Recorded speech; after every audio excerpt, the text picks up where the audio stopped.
লোনা পানির বদলে বিশুদ্ধ পানি। দিনামাজির খেয়াঘাটে চরবাসীর পাশে চকবাজার যুব ঐক্য সংগঠন।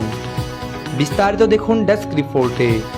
অরাজনৈতিক, সামাজিক ও মানবিক সংগঠন চকবাজার যুব ঐক্য সংগঠন আবারও প্রমাণ করেছে মানবতা কোনো শর্ত চায় না, শুধু হৃদয়ের ডাকেই সাড়া দেয়।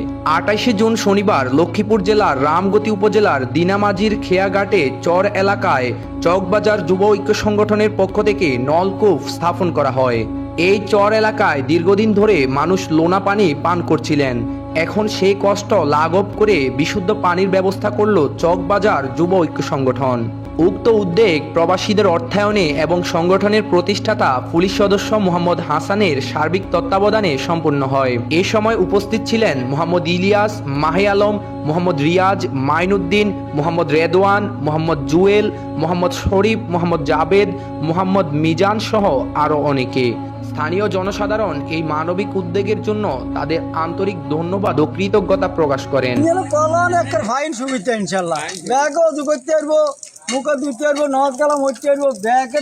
ব্যাগের সুবিধা সাথে মানুষের শান্তি হয়েছে, মানুষের করতে হাইব, মুখ দিতে হাইব, হানি খেতে হাইব, মানুষের লাইফ বহুত উপকার হয়েছে।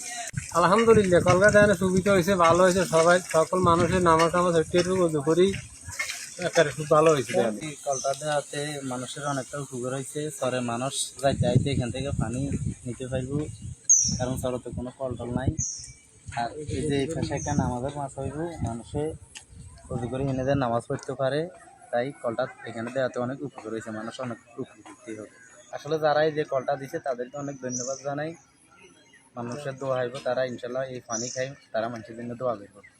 অনেক আছে চর মধ্যে পানি করছে, কয়েকবার বোরিং করছে, সব নোনা নোনা, কিন্তু পানি কাছে আল্লাহর নেয়ামত, আল্লাহর রহমত, মিষ্টি পানি, সবারই উপকৃত হবে।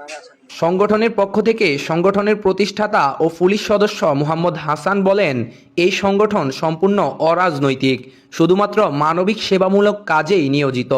অসহায় মানুষের পাশে দাঁড়ানোই তাদের একমাত্র লক্ষ্য। সম্মানিত ভিউয়ার্স, মানবিক কাজকে উৎসাহিত করতে ভিডিওটি শেয়ার করুন এবং পরবর্তী নিউজ সবার আগে দেখতে পেজে ফলো দিয়ে সাথেই থাকুন।